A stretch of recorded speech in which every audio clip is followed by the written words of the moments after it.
Alright. Getting this all put up, and once I get everything spread out, we'll just start with some painting.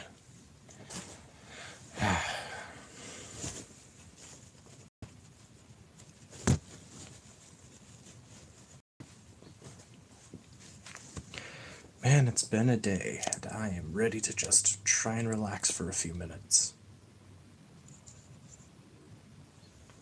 Granted, I don't know if I can say streaming is relaxing. It's fun and I enjoy it. But I don't know if I'd say relaxing. But, I guess we can throw the phrase back at me that I always yell at people. It's just a matter of perspective, really. So, gonna get some of that.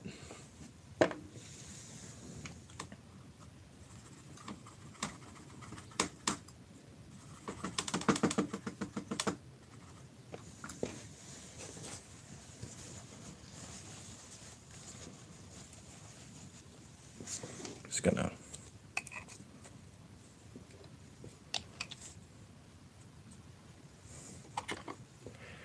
have to finish something today. I don't know who I'm gonna hammer out and finish, but I gotta finish something. Or at least get really good progress on something. Even the Yonti are probably... Yeah, I should probably get the Yonti going. I've had these guys for a while. Should to get them done. We'll see.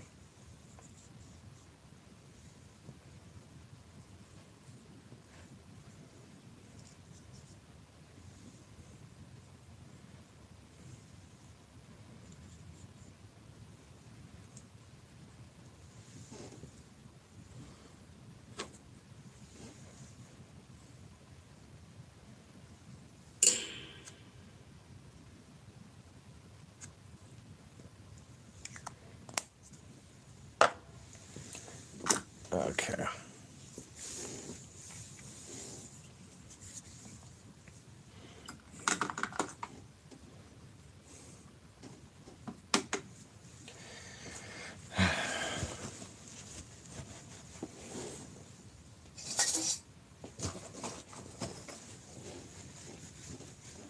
Oh, that's where my handle is. Okay. That makes more sense now.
Hello, how's it going, Laurelto?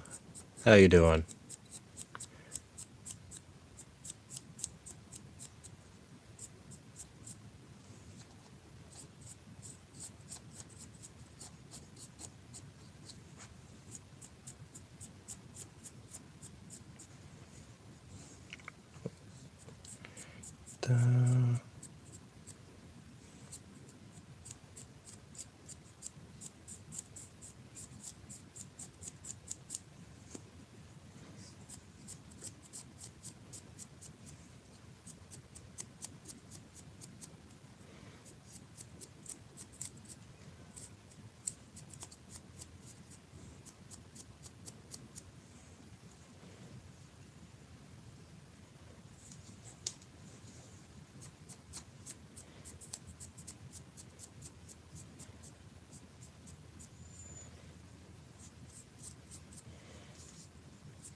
Okay.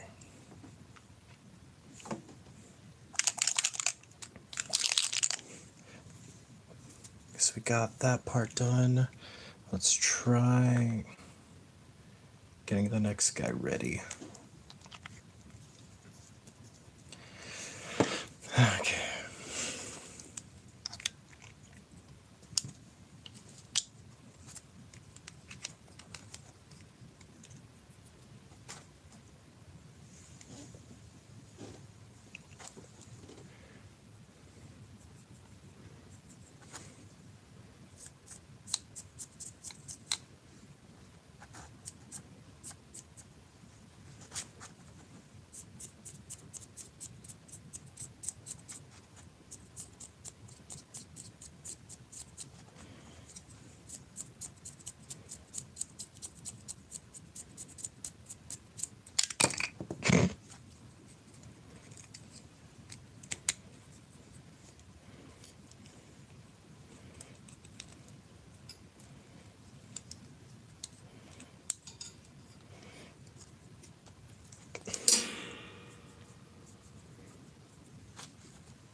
Hey Ikra, how's it going? How you doing today?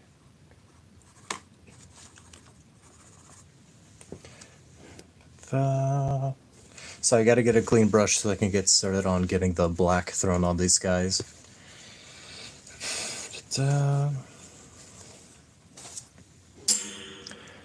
But how's everybody doing?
Hmm.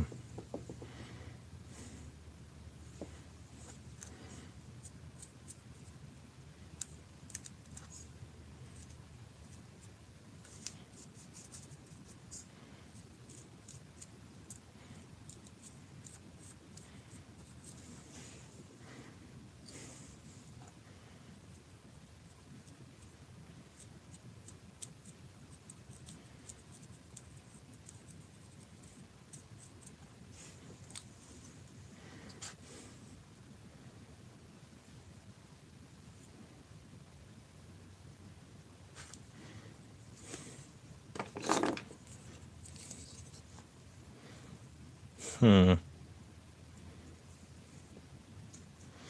I'm not sure about this speed paint.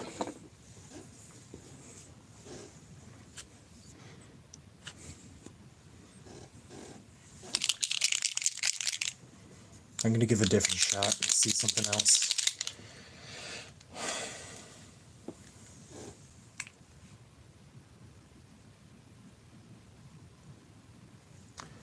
Howdy, howdy.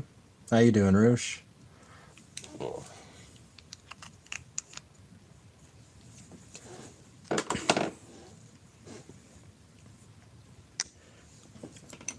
Leave this brush here. Yeah, that's good to hear. Ooh. I'm trying out a different painting technique on these guys for the color scheme. Yeah, I got the notification. I hadn't seen them just yet.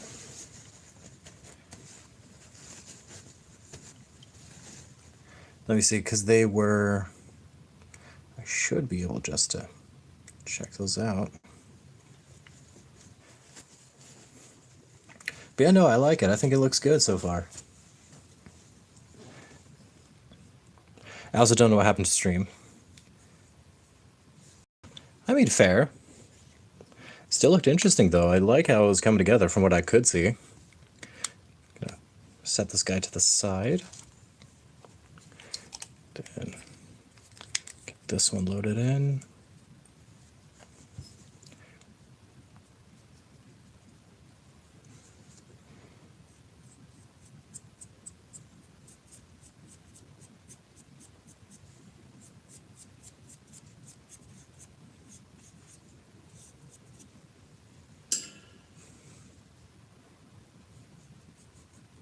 But overall, it does look pretty good. I like it.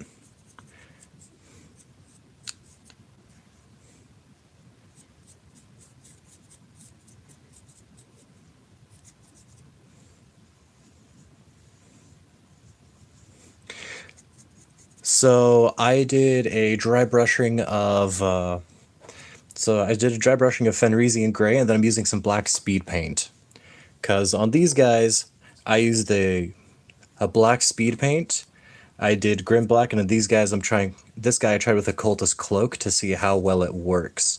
Because doing the black contrast over the blue kind of gives it more of like a highlight to it. However, with looking on how these guys look so far, I don't like the Occultist Cloak for this armor color scheme. It's not bad, but I just think it looks a lot better with the which is this one called? There's a Cultist Cloak, and then I use the other one. What's its name?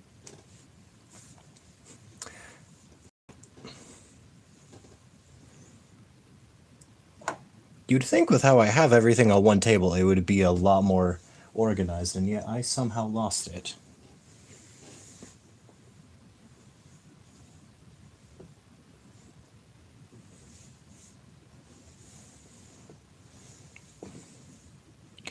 Okay, well, I have no idea where I put that bottle of paint. Gotta find that later, because that is not something I can afford to lose.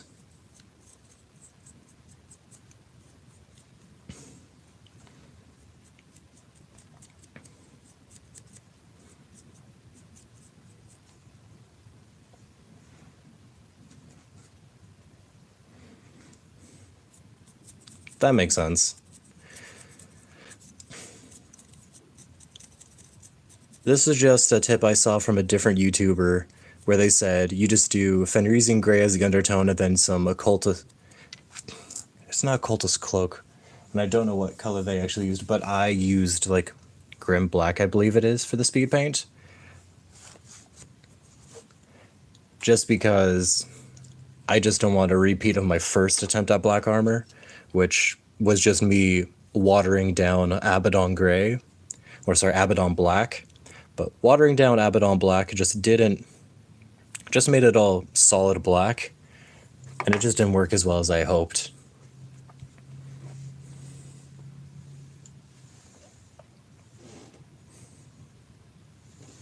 It's going to bother me that I've lost the speed paint bottle, and I don't know how I did that.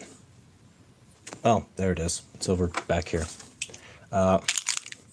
Grim Black. I'm using Grim Black for a lot of my Marines, and I think I'm gonna stick with the Grim Black. I think it just works better for the darkening over the Fenrisian Gray. Then of course there's highlights that I actually have to do later on, but for now I just want to get a base coat over everything so that way people can tell that's supposed to be black armor with some highlights rather than just a weird dark blue.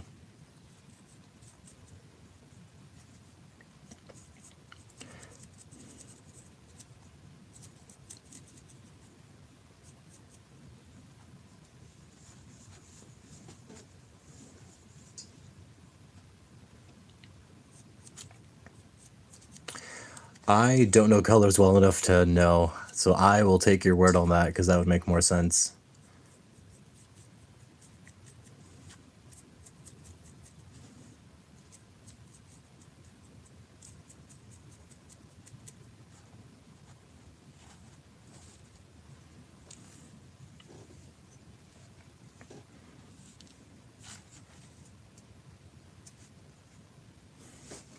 Okay, he seems fine.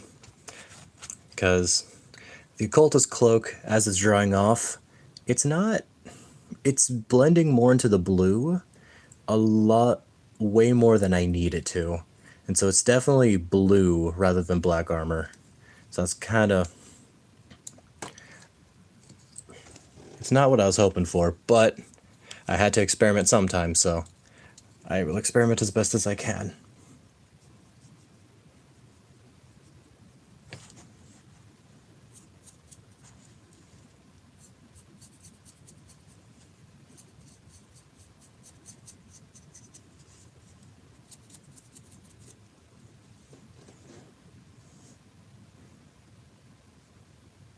Oh, gotcha.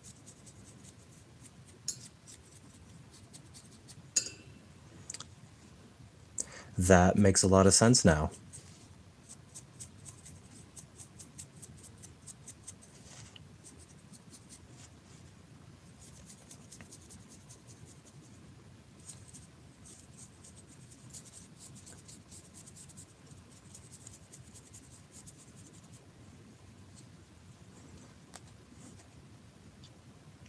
Oh, gotcha. Okay.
Yeah, they're supposed to be underwater.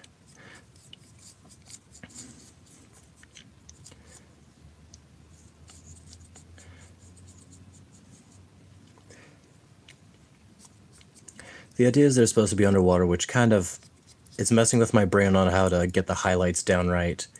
Because I'm definitely going to put the highlights more from the top just because they're under the water. But at the same time, then I have to wonder, how am I going to do the color for all the coral and then the kelp on some of the other guys?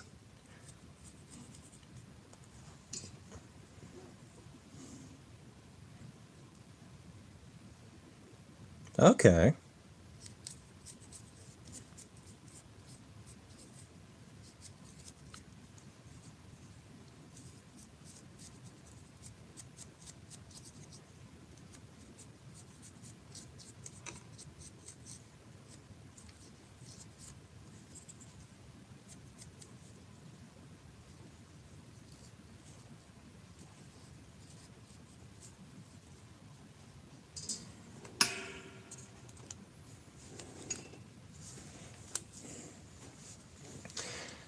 turquoise and black. I'll have to mix up turquoise, but I can get that figured out. Let's see. And this guy...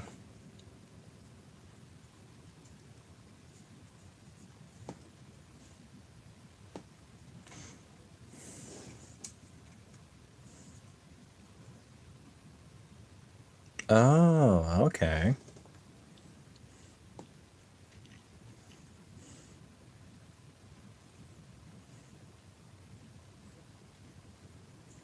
Yeah, I'm gonna get this guy.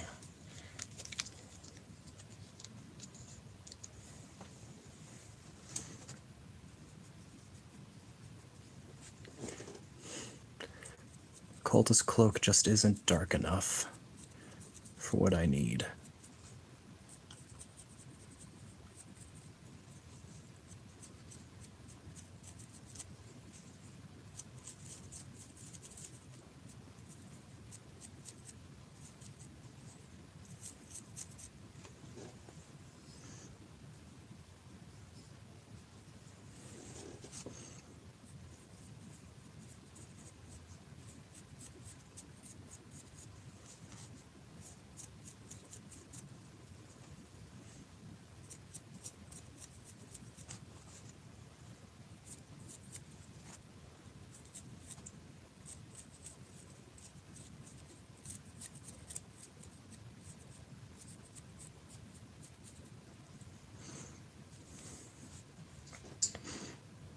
Gotcha, okay. I'll make sure to incorporate that. Thank you, Roosh. Because that does make a lot of sense. Like, as you're explaining that, that makes a lot of sense. So I'm definitely gonna do that.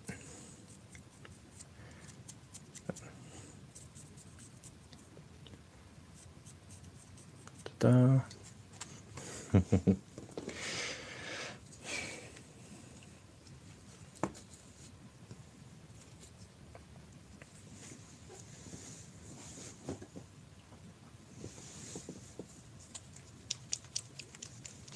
Then we're gonna experiment with the purples that I do have, because I have two of them here that could work.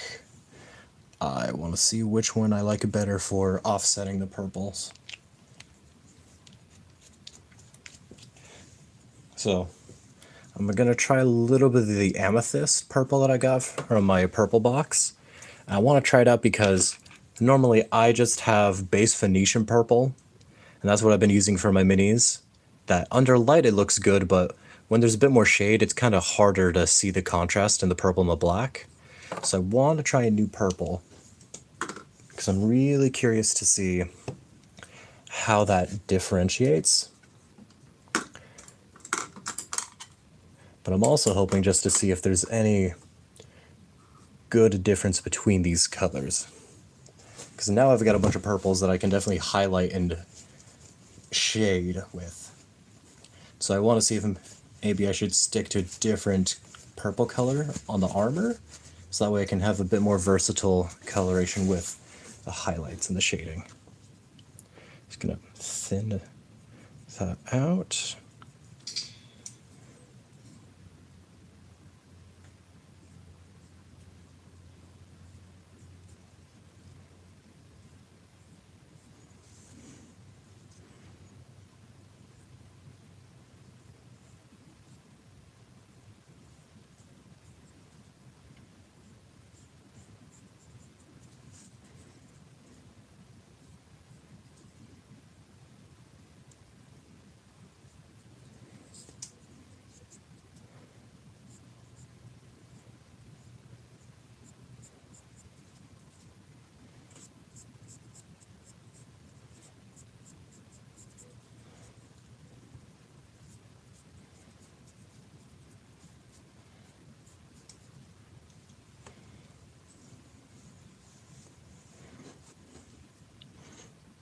That makes sense. I can see that working quite well, actually, yeah. Let's see. So I'm going to do one arm with the amethyst.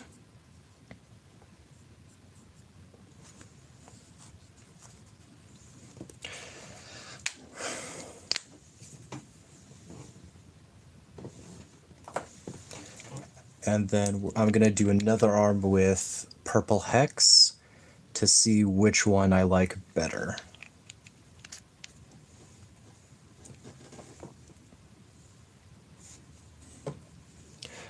Once I grab another brush. Actually, I'll just clean this one off, it'll make it easier.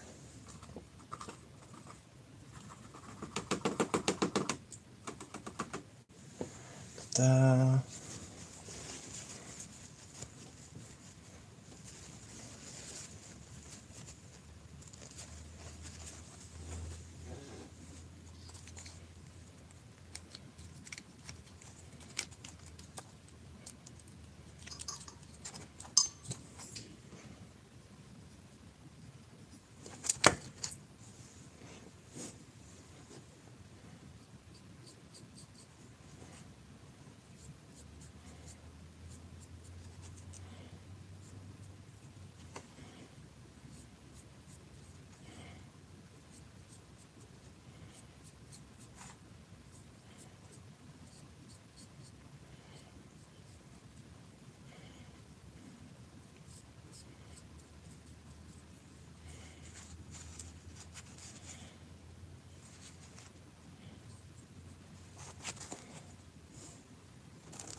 Okay.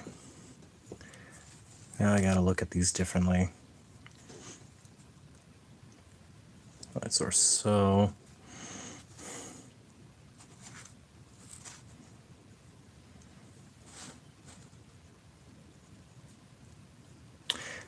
I think I like the purple hex a bit more because it's more deeper purple focused. The amethyst has a much more pink tinge to it. I'm not sure I want the pink tinge as much.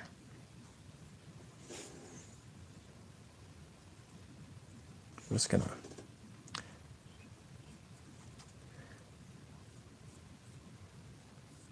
thicken the layer on top.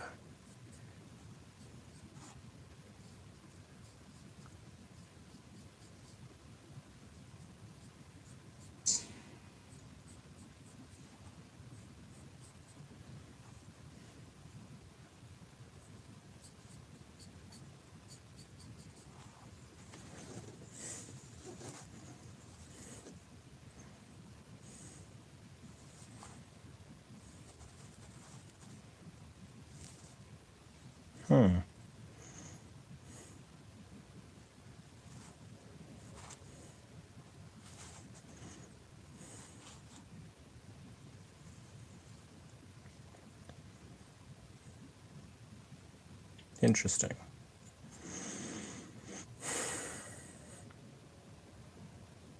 I think the smart thing for now is I'm just gonna set this guy down and let him dry. And I'm probably for the best if I start working on just getting some details done on some other people. Yeah, because I still haven't finished my aggressors yet, so now would definitely be the time to get these guys finished up.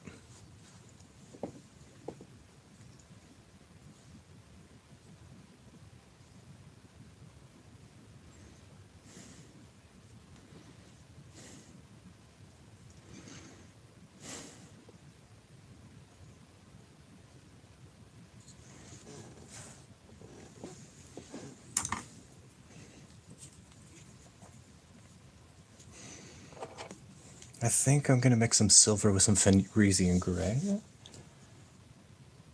Or no. Might be better if I stick with continuing to use brass.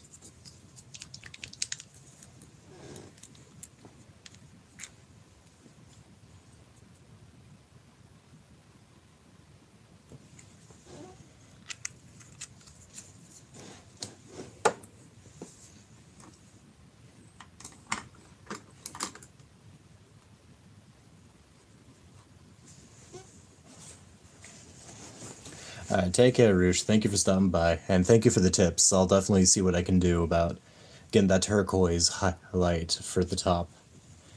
But thank you again. Thank you for stopping by. And I'll see you whenever I see you next, man. Da, da, da.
Okay.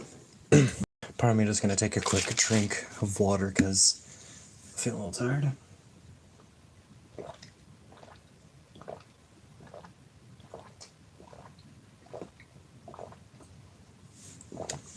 Okay.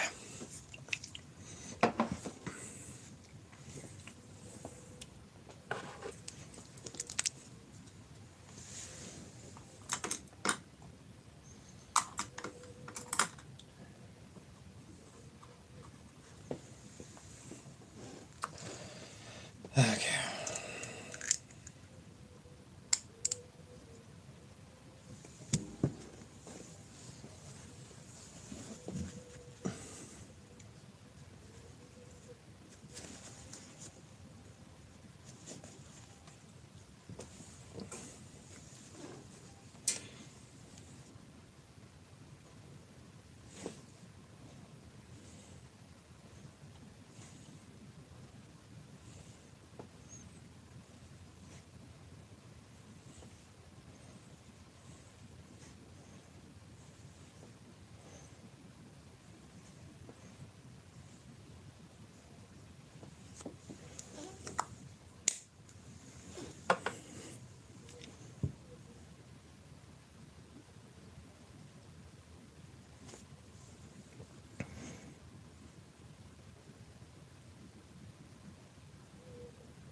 I'm gonna have to fix that.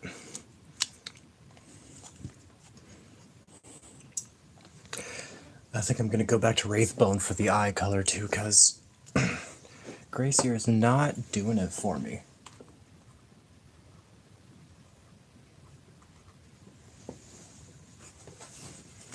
I think the extra brightness just helps with making the eye highlight a bit more.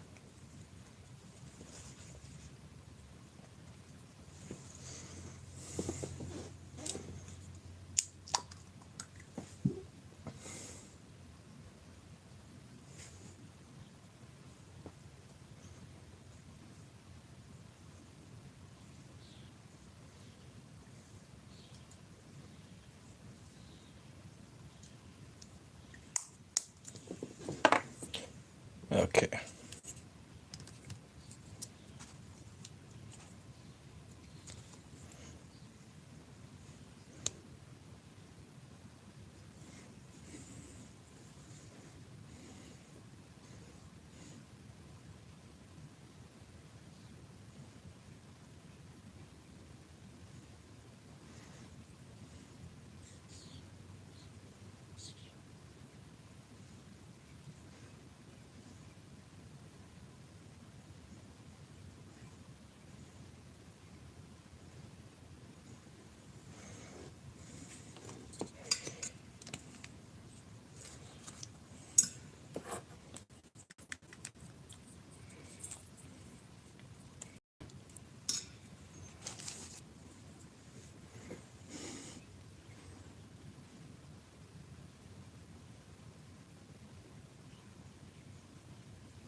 And I think I'm using Purple Witch on this eye to make it special.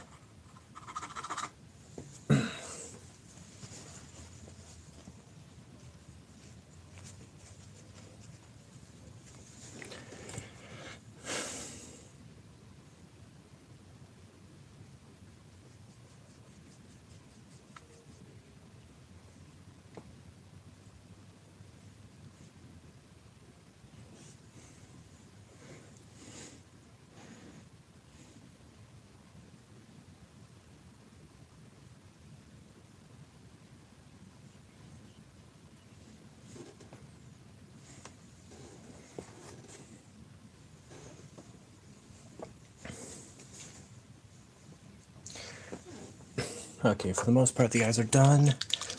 Let's just get the shade over them so that way I can just get these guys and call them good.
Okay.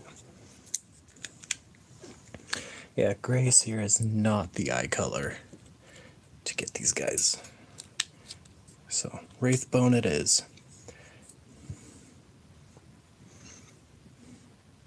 Which is kind of tragic, because I really do go through a lot of Wraithbone with all my color schemes.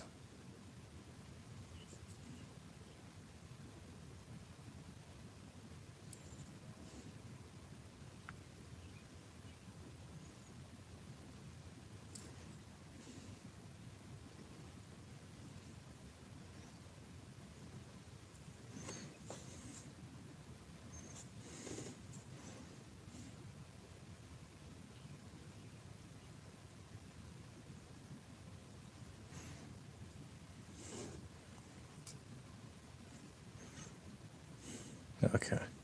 Gotta go back and get some of the...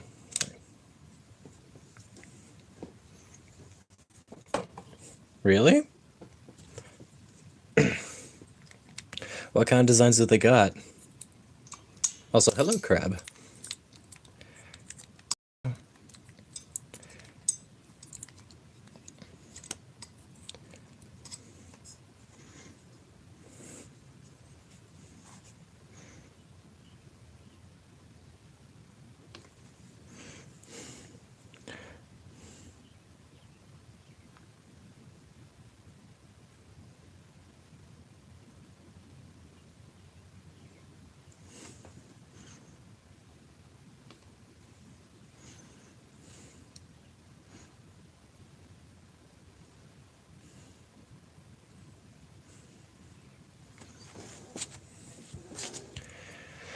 Okay.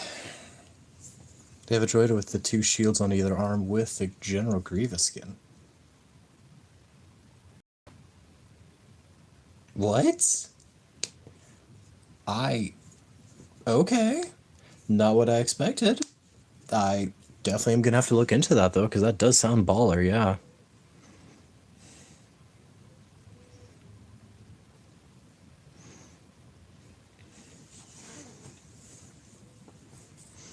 Stormtrooper Heavy with a cracked helmet, as one should.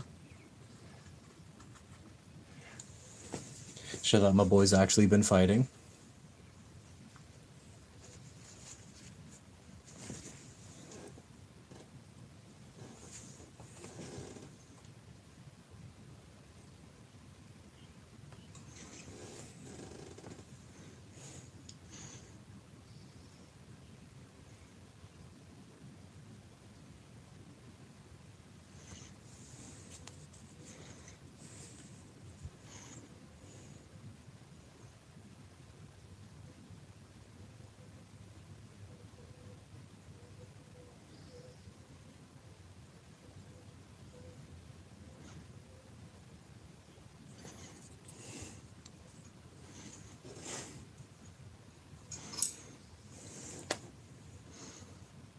droid named J3D1, who's a Jedi, Mandalorian that I absolutely dominate with. And 2 Jawas in a trench coat. That's the highlight right there. 2 Jawas in a trench coat. I absolutely love that.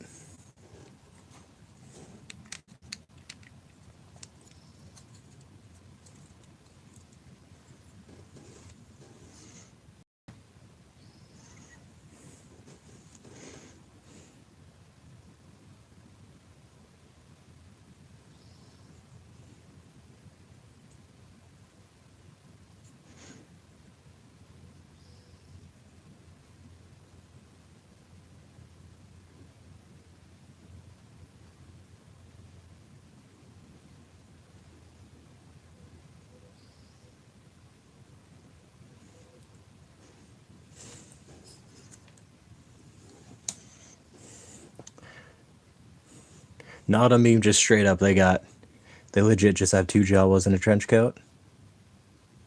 My respect.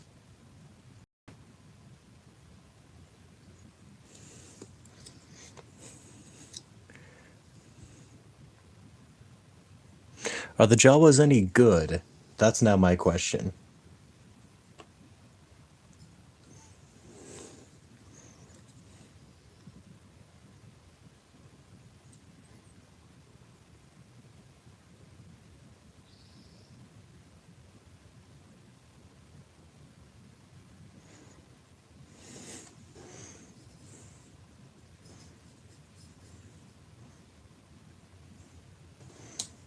Oh, are the 2 Jawas in a trench coat any good in the game? Because it's one thing to have a good design, but are they actually good? Because you got a cool design, but you made them kind of weak or just uninteresting to play. That's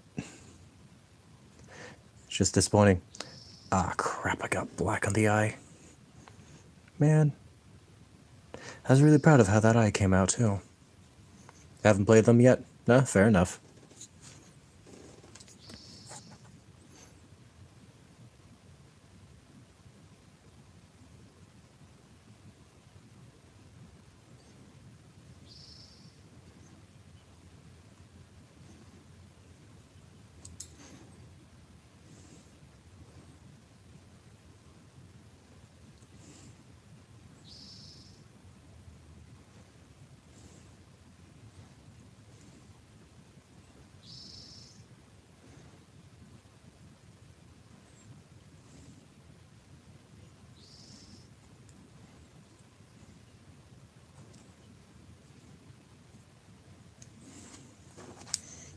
You let me know?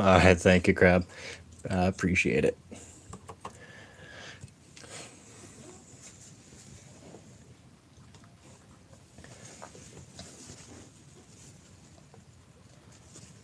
Just because Jawas are hit or miss with Star Wars games, that sometimes they're really fun to play, other times they're just more of there as a meme. So I would hope they're good, and I'd hope they're fun, but I don't. Oh, I can't guess because it's such a crapshoot.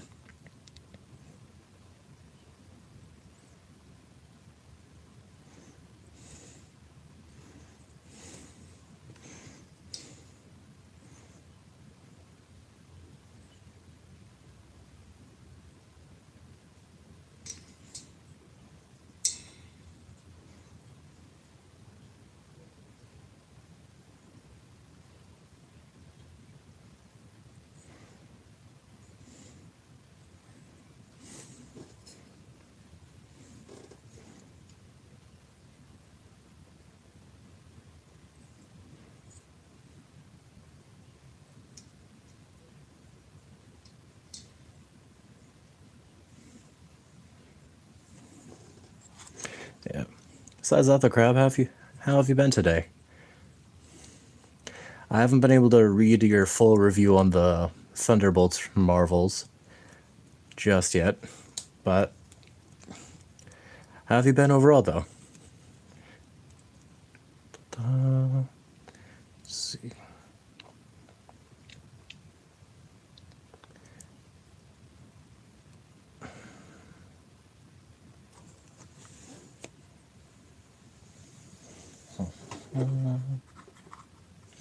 Okay. So I need to get that off, and I need to get that chain painted up, because I missed it.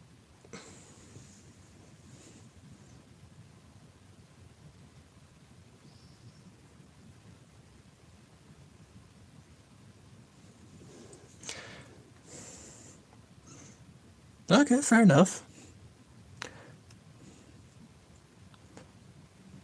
Sometimes the journey is more important than the destination, so definitely helps when the characters are good.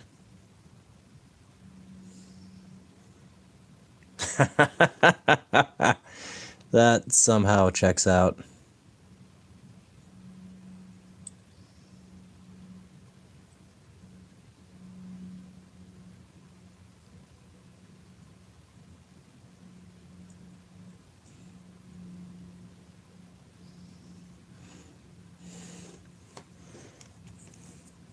Also, what am I doing? I have a handle.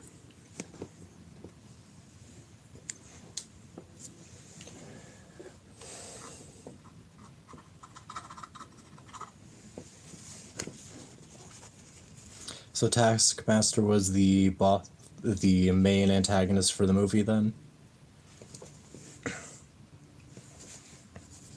Star Wars Hunters is a mobile hero shooter. Oh, interesting. I didn't expect it to be a hero shooter. I've seen ads for it, but every time I've seen ads, it just kind of came across as just... I don't know. It came across more as like a turn-based game.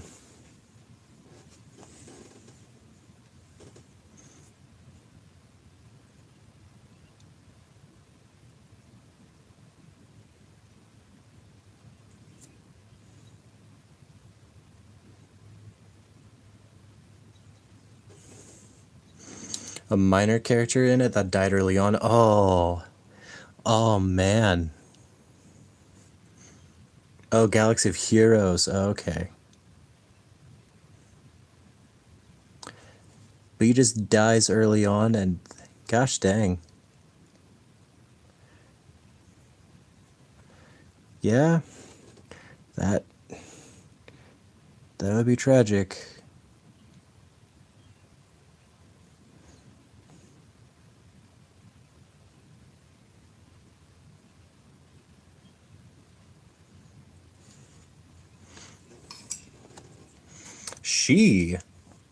She dies early on. Oh. So Taskmaster is a woman this time. Okay. I don't know too much about Taskmaster, so I think I've seen one iteration of it, and I either memory serving me wrong, or I thought Taskmaster was a dude. But you know what? It's comics. People get gender swapped all the time, so I shouldn't even be surprised. Usually a man? Oh, okay.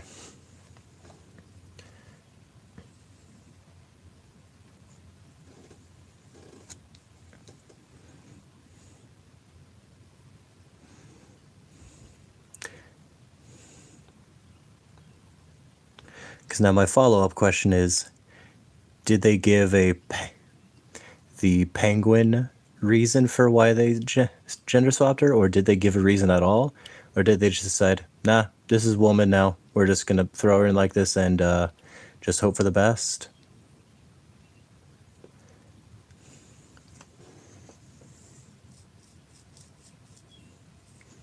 Tony Masters, a New Yorker.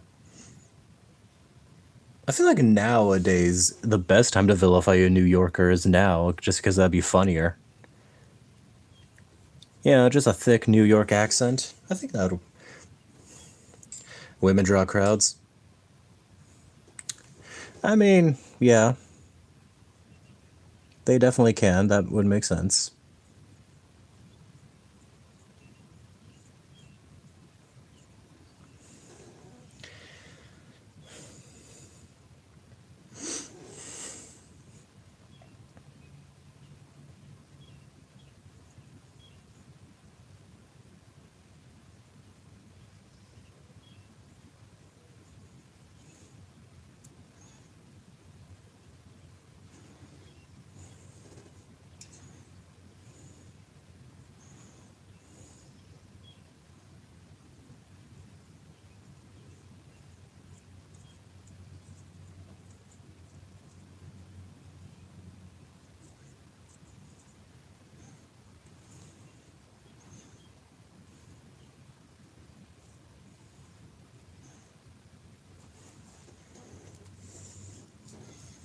Thunderbolts looks like the start of a new saga? Oh.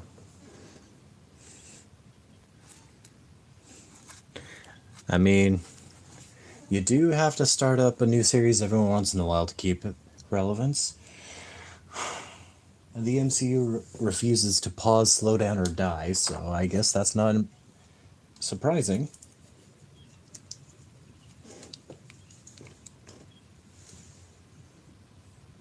Though I would definitely argue taking a break for a little while to rest and recuperate is never a bad idea.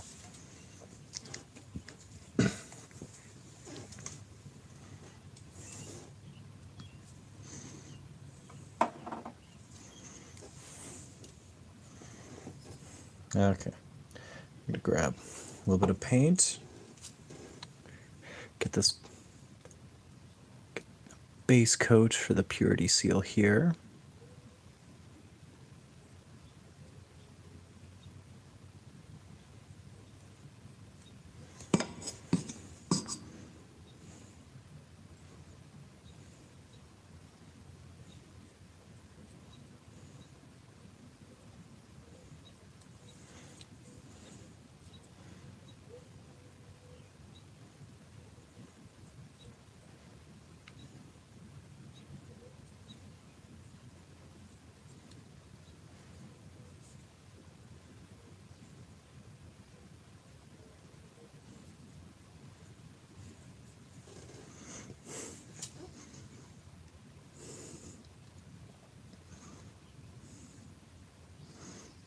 Yeah, I hear that.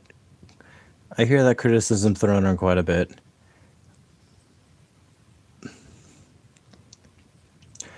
I mean, I didn't even see Infinity War, and I saw snippets of Endgame and kind of knew what happened, just because you could not escape the memes.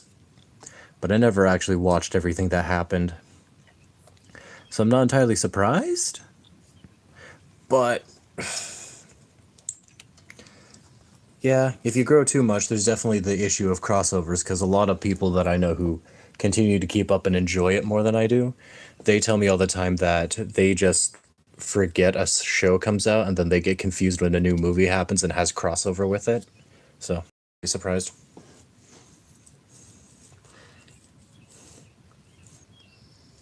There's a third Captain America? Oh, the Johnny Walker from... Because I didn't see Falcon and the Winter Soldier. I just heard people goof on it because of how they handled some of their plot. And how a lot of people really liked the Johnny Walker guy despite the series trying to paint him to be a villain rather than a good Captain America. But I don't know. I didn't watch it. I just kind of sat by, heard some reviews and people talk about it and kind of chuckle.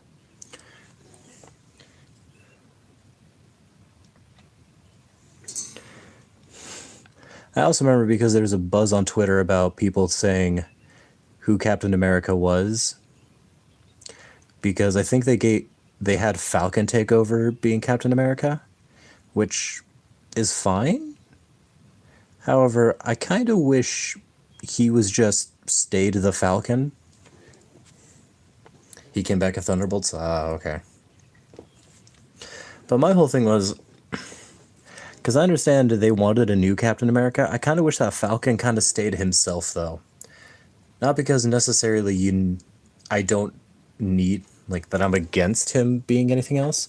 It just felt weird that Falcon was already so established in who he was and how he acted. Just making him take somebody else's name and mantle when he already had one, it felt like we couldn't get more Falcon and we had to get more Captain America.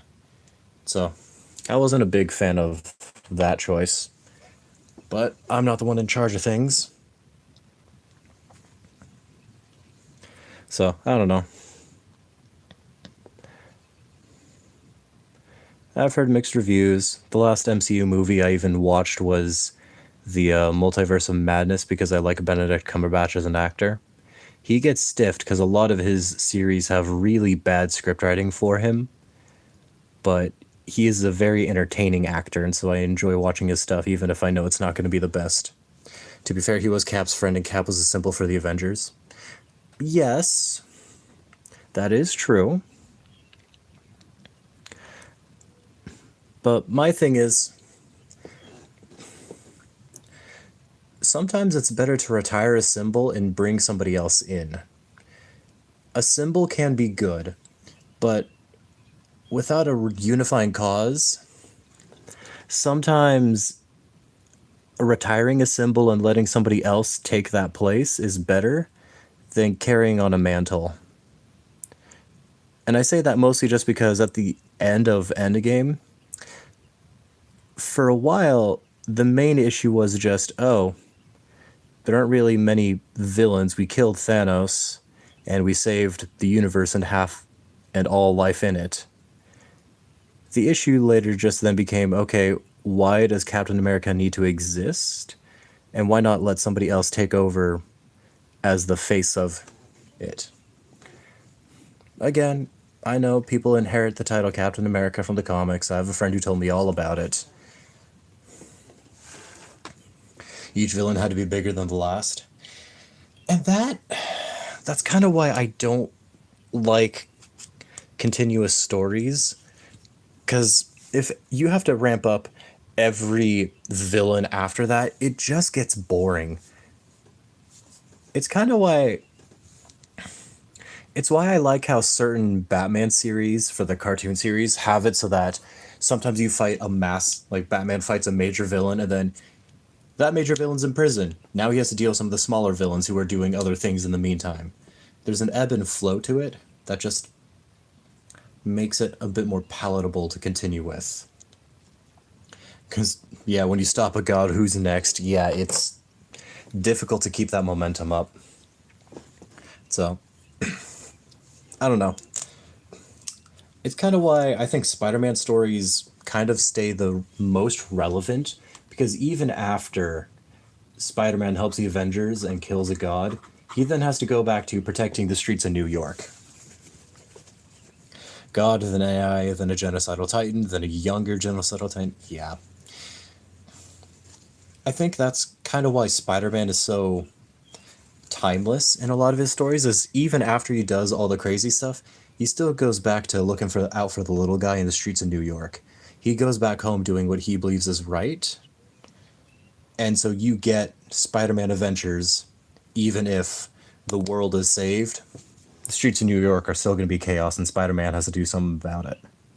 I think that's kind of what's more appealing with a lot of superheroes, is when you get lost in the plot of doing all the big, extravagant, world-ending events, it's nice to peel back and just go, yeah, remember, these guys were supposed to help smaller people at first. Like, they were there for a reason for XYZ doing certain things. Some heroes are always going to have the bigger, bloated stories, like, let's be real, Iron Man always going to have to deal with arms dealers, just because that's kind of his story, is he has to deal with arms dealers and people getting tech that they shouldn't have. So Iron Man always having a big thing, yeah, that makes sense. New York gets fucked up in so many series. Oh yeah, absolutely. But have you seen the New York Rats? New York is a crazy place. They're hardy. They'll live. Because humans are better than rats. And if the rats can thrive, the humans can make it. That, and I think some people just really hate New York, let's be real. But depending on the hero, Marvel, TMNT, and Transformers, to name a few, yeah. Well, it's also because there's so much going on in New York, it's kind of hard to avoid it. Because in most other known series, New York is the perfect stand-in for like a country's capital. Because in most series, the biggest city is normally the capital of the planet. New York and Chicago, yeah. And so, a lot of the time,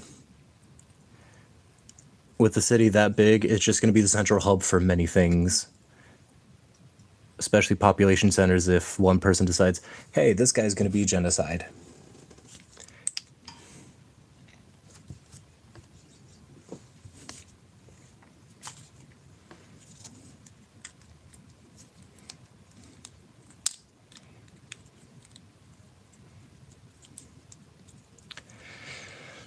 the...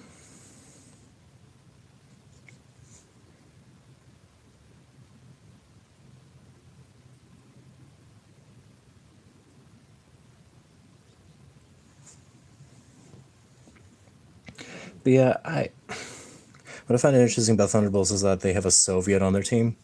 Really? Huh.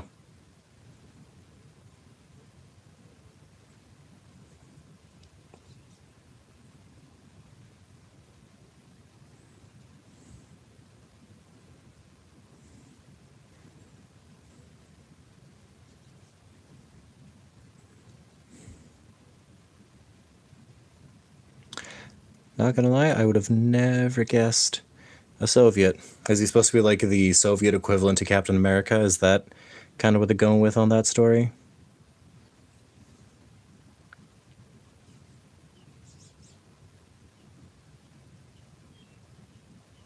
Because I am not up to date with this stuff.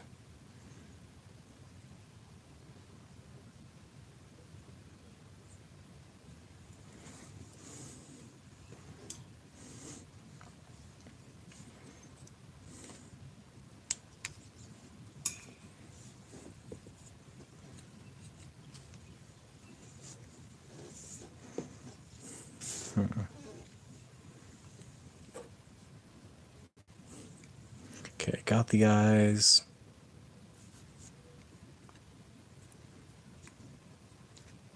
Got the details. I think a little bit of brown just on the bone as a highlight.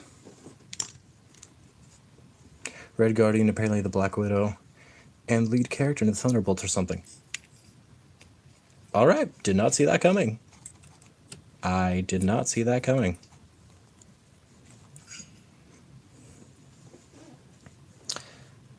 Oh, dad of Black Widow. Oh. Interesting.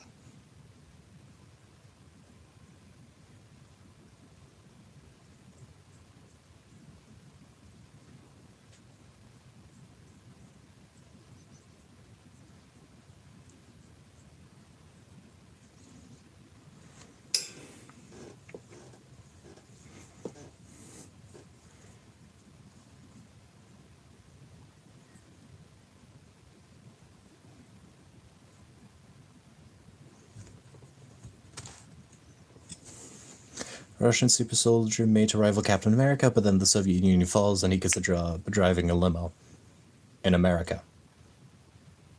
Huh. Not what I expected, but that is kind of interesting.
Oh, I should probably color those in. That That might be a good idea.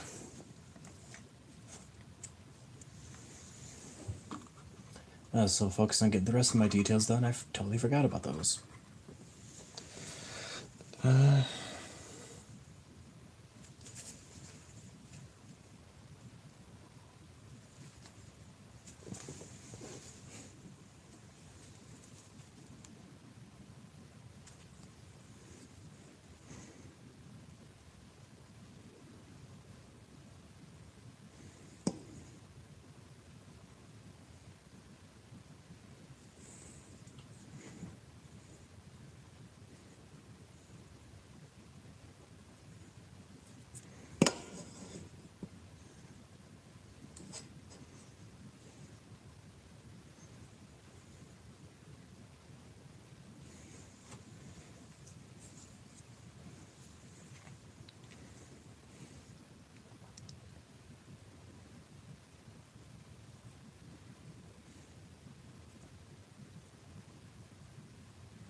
I'm trying to think now, because I really have been out of loop for all the Marvel stuff.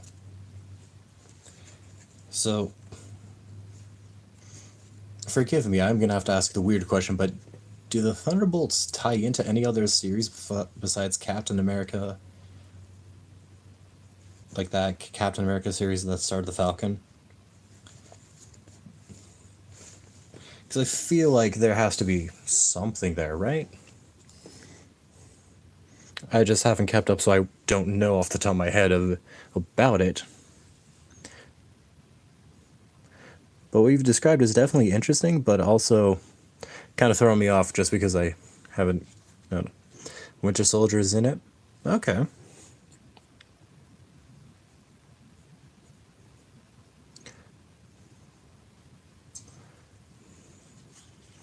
Definitely one of the only other legacy character in it. Really?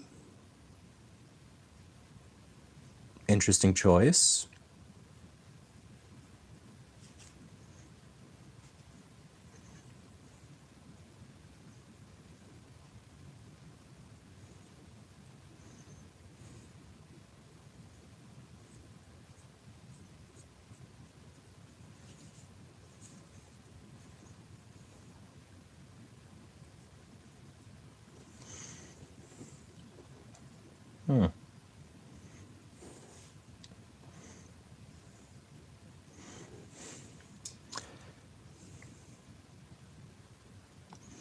So definitely giving me the vibes then of they decided to make a spy-focused show? Question mark? Am I on the right track, or is it a regular superhero movie just featuring a lot of spy-like characters?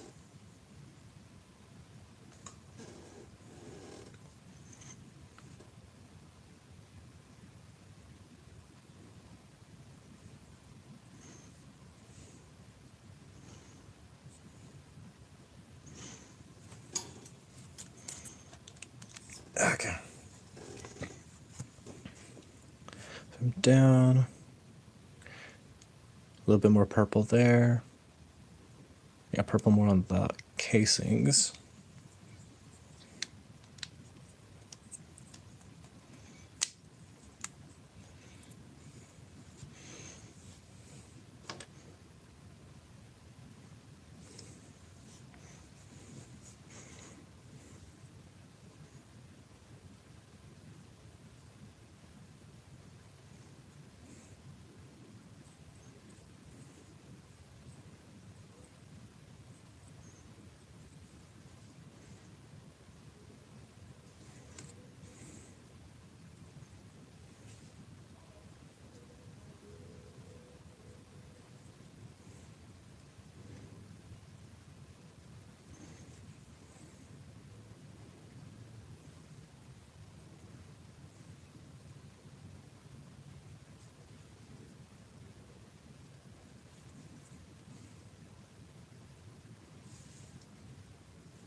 I don't know. The MCU has definitely continued to grow, and I really just haven't had the time to actually get caught up, even. Because I was behind before 2020, and I'm still behind. I just really haven't had much interest in getting caught up. Because sure, I'm never going to turn down hearing about an interesting story. But that doesn't mean I'm really... I don't know, I just feel like the MCU is just kind of... It's kind of... I don't want to say it's samey, because it's not samey. But it's definitely... A lot of it just feels kind of very cookie cutter. Like, the last movie I really, really enjoyed from the Avengers, I liked Age of Ultron, and then I liked Captain America and the Winter Soldier, and I liked Civil War. Those kind of inverted what we had for the typical movie story formula for them, and so I was definitely a lot more invested. However, I really haven't seen anything that's caught my eye or that I've been interested in. And I was never up to date with all of the Marvel movies either. I never watched all of them. That actually has some parallels you can tie to the Avengers. MCU has lost its daring edge. Yeah, I would say that's a very apt way to describe it. They've lost their daring edge. Because it really has become fairly formulaic, it feels. And, you know, formulas aren't inherently bad, but it's not a formula that appeals to me. I can say that much with confidence.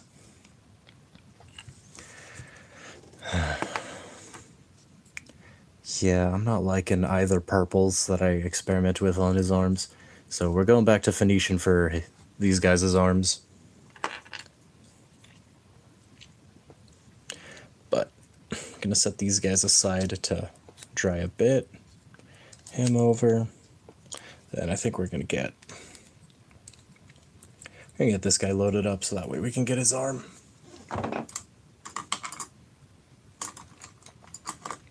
But yeah, I don't know.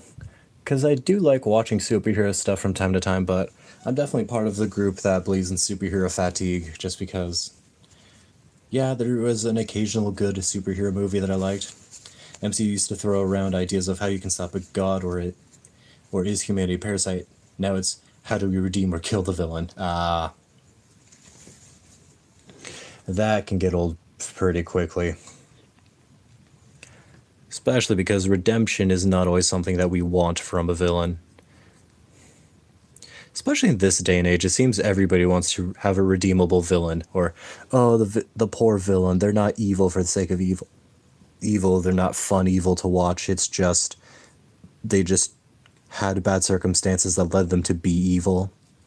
Which is fine. But I also liked the ones who just straight up went, yeah, I'm going to become king by killing my brother. And so you just watch them hatch the plot and do everything. Because sometimes evil for the sake of evil isn't bad. As long as you do it well and fun, it can be very entertaining. I mean, Joker's evil for the sake of evil, for the most part. And everybody loves him. Well, except for the Joker movies with Joaquin Phoenix. But I haven't seen those, so I don't fully know. I'm just told that he's more of a folk hero than and an anti-villain rather than an actual villain.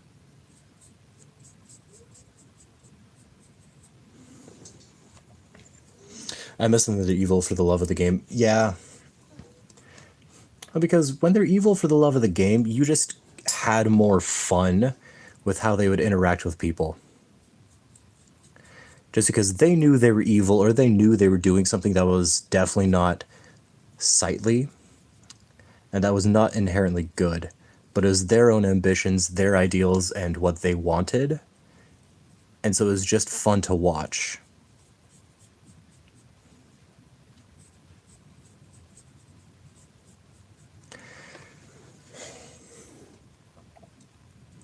But that's also because it depends on the villain.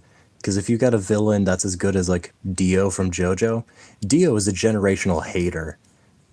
And Dio's just fun to watch because you know he's evil. He knows he's evil, but he has his goals and ambitions that he works for despite the fact that, yeah, he's not a charitable guy, but he still has a goal he's working for, and he's not going to let ideals get in his way.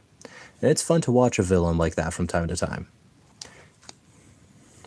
I like when villains do good only so they have to, like when villains do good only so they have a city to take over, like in the Batman anime series. Oh, that's fair, yeah. Like Lex Luthor is very much kind of that hero who walks the line of, I understand why you're doing this, you're still a villain. And I do enjoy Lex Luthor's stories because to an extent he always has a point. It's just he takes it too far, too extreme, and that's kind of what brings him over the edge. And so it's, yeah, he's got good intentions, but he's also the epitome of good intentions pave the way to hell. So I definitely vibe with Lex Luthor as a villain who inherently is not wrong. He just goes about achieving something the worst way possible. And I respect that.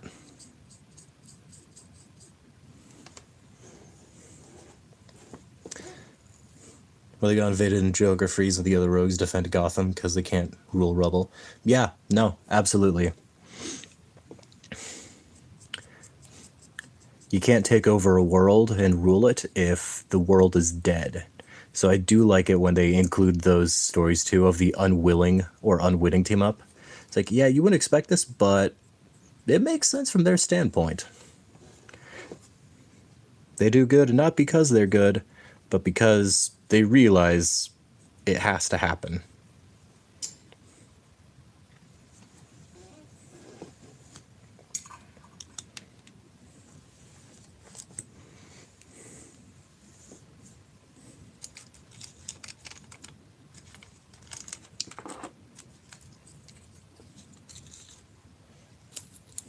Okay. Aggressors, you move them back. Sergeant, you're moving back there.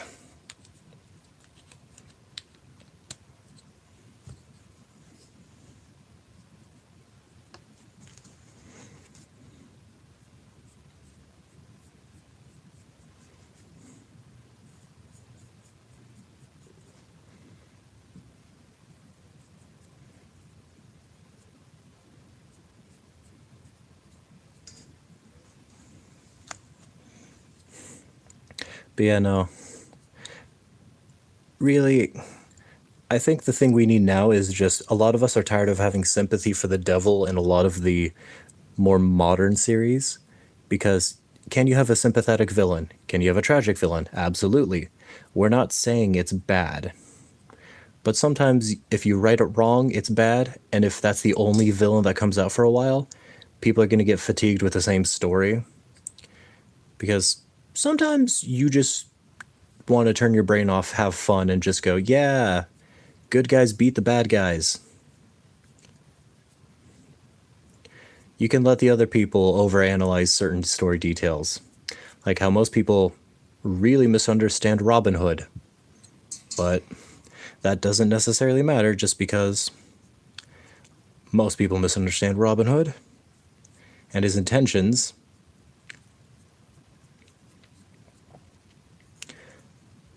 But if you have fun anyway, that's the main point of media.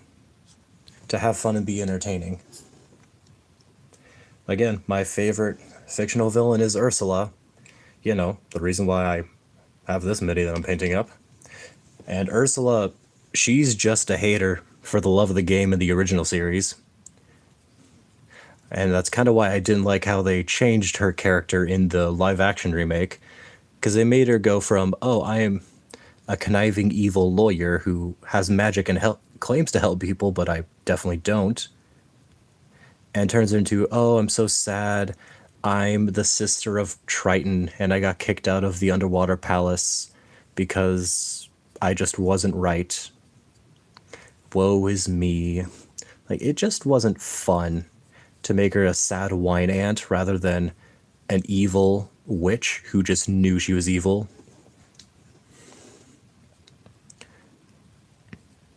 So, I don't know.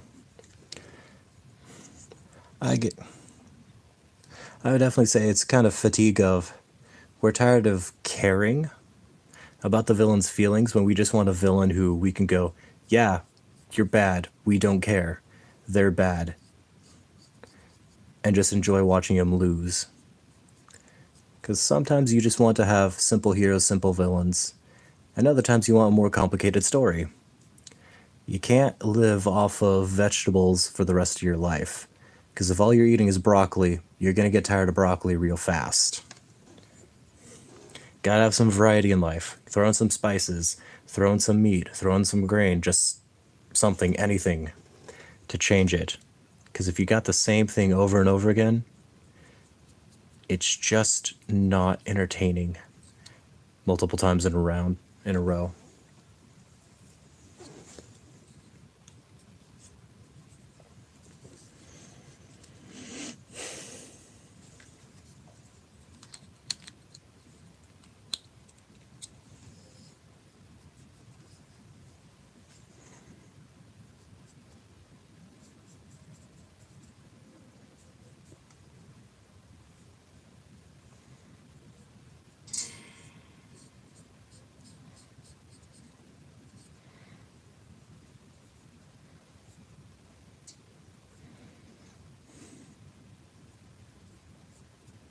Yeah, I don't know. As far as a lot of movies go, just recently in general, just there's ambition and there's ideas, but with a bad execution, there's just no saving a bad story. And if I have no interest in watching your story, then there's not much reason for me to stick around and do much with it. I don't know. I think everybody just wants like a new series, so that way it's I come in fresh, I come in new, and I don't have to do anything, which I think is why a lot of people have just not cared recently.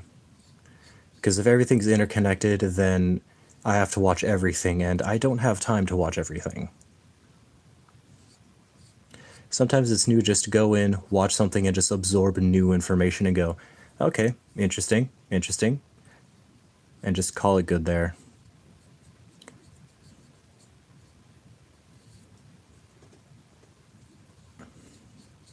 But what do I know? Because I know I can be very pedantic and over analytical about this stuff, so maybe I'm just thinking too much.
Oh, come on, you. There we go.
Alright.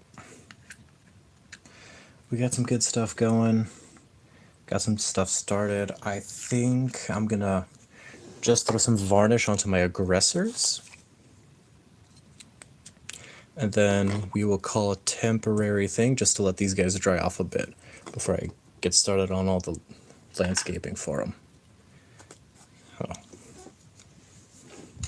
Get that brush cleaned off.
I need more varnish, gosh dang.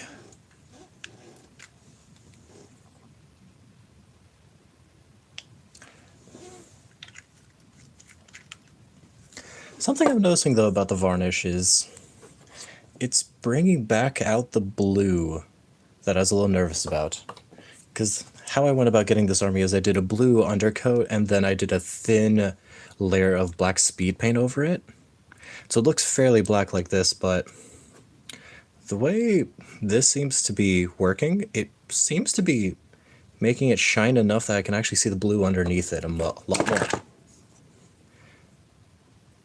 And also give me heart attacks. Oh, goodness.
Oh, my timer seems to have changed. That's weird.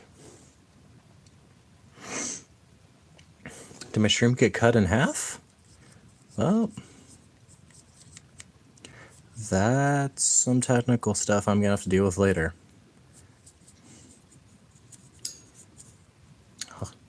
Gosh, I hope that means I didn't lose the footage. Kinda want that for when I do a full review on the building of these guys.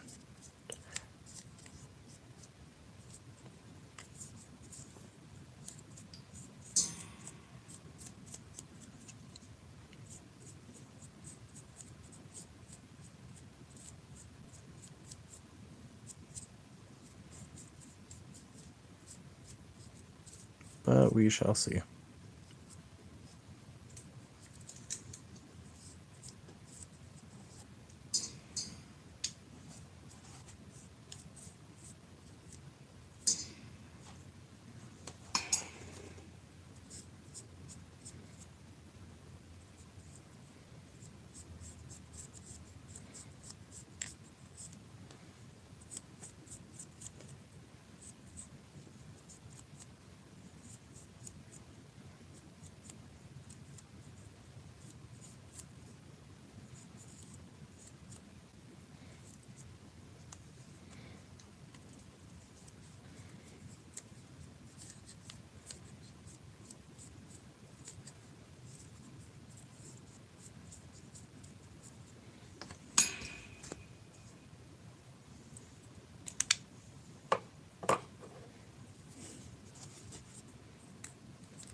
Okay. This guy's almost dried, but this guy. So, varnish is settling in better. Okay.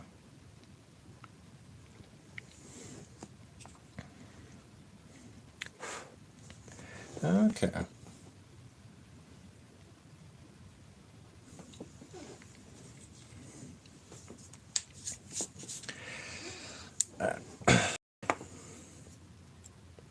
I might as well do the bases. I got a little bit more time left, right?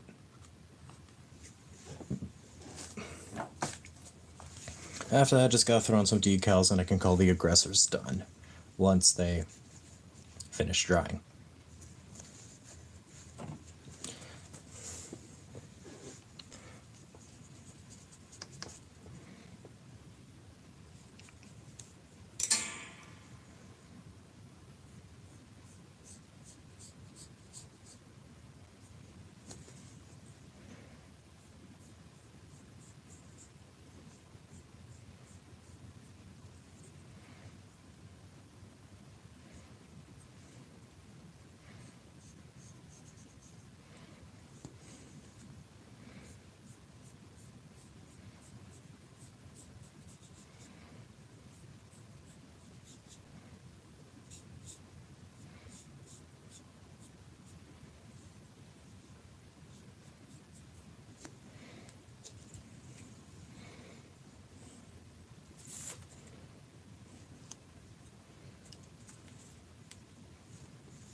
Goodness gracious, why am my hand shaking so much? What did I do?